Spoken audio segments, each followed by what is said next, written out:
Dead on the spot ang dalawang Japanese national na pinagbabaril at ninakawan pa sa Malate, Manila. Dalawang suspect na ang nahuli pero posible raw na may iba pang sangkot. Nasa frontline ng balitang yan, si Ian Suyu. Masdan ang taxi na yan na pumarada sa Malvar Street sa barangay 699 sa Malate, Maynila nitong Biyernes. Bumaba ang dalawang pasahero nito na pawang mga Japanese national. Lumapit naman ang isang lalaki sa mga bumaba at ilang saglit pa magkasunod na natumba ang mga bumabang pasahero. Pinagbabaril na pala sila ng lumapit na lalaki. Nagpulasa naman ang ibang tao sa paligid.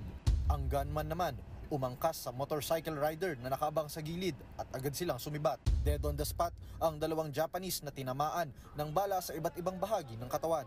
Ayon sa inisyal na ulat, papunta raw sana sa isa sa mga bar dito sa Malate yung dalawang biktima.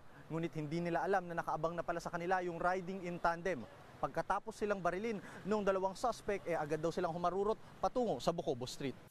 Pagnanakaw ang nakikitang isa sa mga motibo sa krimen. Tinangay umano ng mga salarin ang di patukoy na halaga ng perang dala ng mga biktima. Sa follow-up operation na isinagawa ng Manila Police District, natuntun na ang motorsiklong nagsilbing getaway vehicle ng mga suspect sa Taft Avenue. Arestado na rin ang dalawang suspect sa insidente, kabilang sa hinuli ang mismong gunman at ang kasabwat umanong tour guide na kasama ng mga biktima nang mangyari ang krimen. Posible raw na may iba pang mga kasama ang mga suspect.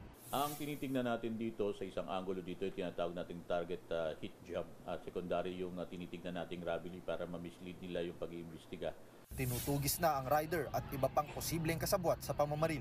Nagbabalita mula sa frontline, Ian Suyu, News 5. Mga kapatid, Cheryl Hosing po, maging maalam at may pakialam sa mga napapanahong issue at headlines. Mag-follow at mag-subscribe na sa social media pages ng News 5.